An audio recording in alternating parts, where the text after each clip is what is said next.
You were my favorite. You really were, out of the whole entire cast, and just falling in love with you. And to see you now and off air, you to tell me that you're entrepreneurial and you're tapping into that is so cool to see your evolution. So I think to start out with this, I would like to know who you were before acting. Who was I before I was an actress? Yeah. I was a little girl. Like I literally had, I lived in Illinois. I grew up on a farm. And my free time was spent playing with animals and riding my bike, and I just come from very, I want to say simple, but just easy people, Midwestern, no pretense. And that's who I am. And I came, I'm from the Midwest. So what was high school, elementary school like? Elementary school was interesting because that's the point where you realize, oh, wait, it's not just fun and games all the time. There's a lot of other energies involved, a lot of other females. And I remember that being a very tumultuous time for me because I didn't know my place. My sisters on our farm, I had this huge family and I never needed anything outside of that. And then when I started to go to school and realized I need friends, I have to have friends and I have to figure out how to make friends, how to keep friends. All of that was very new for me. And I think for most young girls, it can be challenging.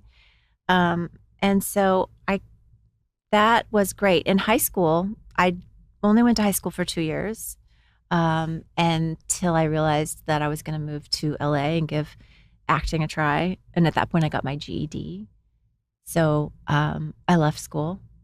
How does that even though transpire that you get from you're on the farm, you're in Illinois, you're in college, and you're like, I'm going to get my GED and move to LA? What was that conversation with your parents? There was there was a gap. Okay, so when I was on the farm, I was before 12. After 12, I moved to Arizona, where it was a little bit more city.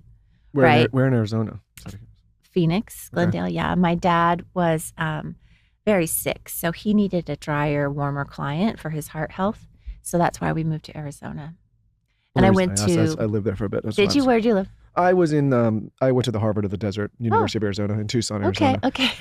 Basically the only place that would have let me step foot on campus. Yeah. It's a fun school. For my formal education to become a podcaster later. I heard it's a party school. So yeah, I did learn that. Yeah. I heard it too. I heard things too. Yeah, just block it out of your mind. When did you decide though that you wanted to be an actress? What's the conversation with your parents? What do they say? How do they respond? Well, it wasn't my idea at all. I was teaching dance classes to little girls in Glendale, Arizona. At a corner, like a shopping mall strip dance shop. It's like on the show, Dance Moms. And I was just teaching little girls how to tap dance. And then this opportunity came up for a scholarship pageant where I could get a scholarship to modeling or to acting or something like that.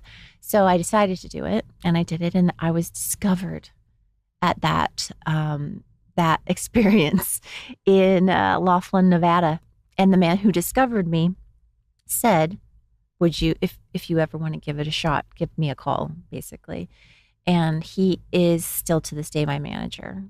That's cool. Yeah. So wow. It's quite an amazing story because we've been together since the inception of the idea of acting. Is this back in the day? I remember this. Didn't they used to just send scouts out and they would find models? They did. They did. That's how they used to do it. Now there was no Instagram. No, this man though, he wasn't scouting. He was doing a favor for a friend by filling in as a guest judge at this rinky-dink little scholarship pageant. And he had never discovered anyone like that before. He had never gone up to anyone and said, hey, do you want to be an actress? But he was with his wife. So it gave him a certain amount of cred. And I wasn't too frightened by him coming up to me. I was with my mom, of course. And we spent time getting to know him and his wife. And then they said, if you ever come out to California, let us know. And so we did. One day my mom and I decided, let's try it. But there was never a plan. There was never a burning desire inside of me to become an actress. But when you look back on how you were as a child now, with perspective, was there a sparkle or an energy that you see that made you have that it factor?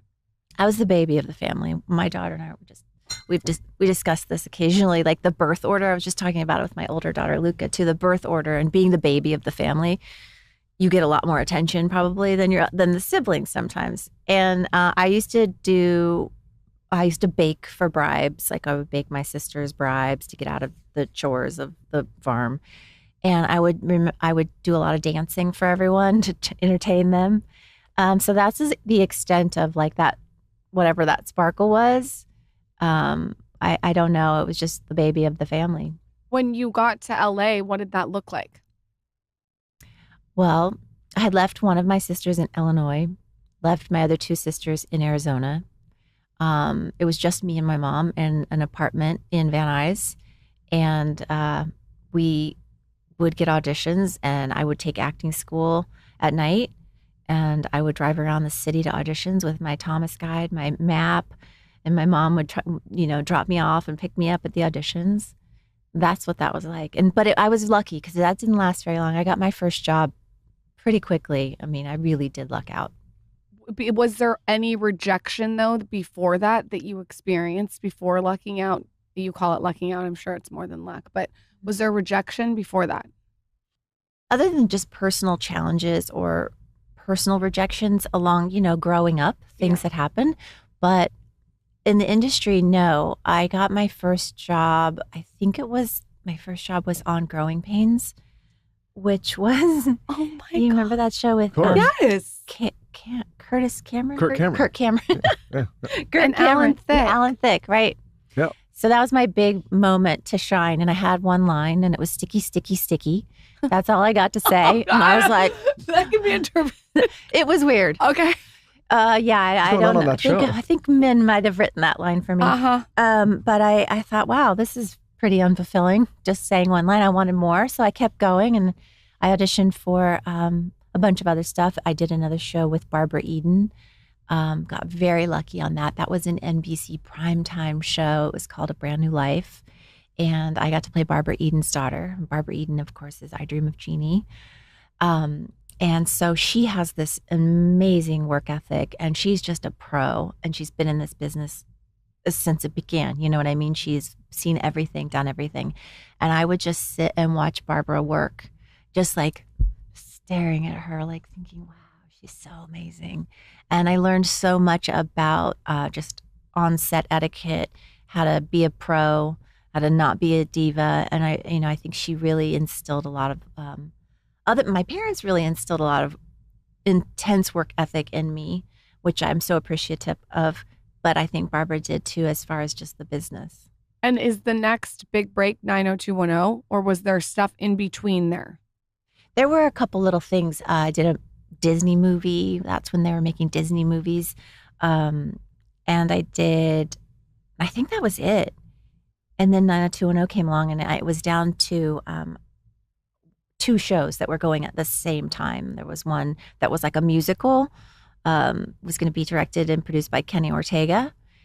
And that was called Hull High, I think. And then there was Beverly Hills 90210, which was going to be produced by Aaron Spelling. And Aaron had just come off of kind of a lull in his creative whirlwind of a career. He had done a million shows, Charlie's Angels, Fantasy Island, Love Boat, all those great shows of the 80s. And he wanted to venture into teen drama. And so this was the first teen drama that any network put on the air. When you auditioned, did you know that there was something special happening? Could you feel it? I knew that I could feel that there was something new happening for teens, for young people. Like by just the material that we were reading and the scripts that we were being given and the other actors and just their ability to bring the scripts to life in such a real and authentic way, I knew something was happening for young people that were going to be seeing it. Yeah. Did the rest of the cast feel like that? Like, was there like, I don't know, was it harmonious with the rest of the cast? Were you all on the same page? For sure. In the beginning, that first season, we were all just super excited.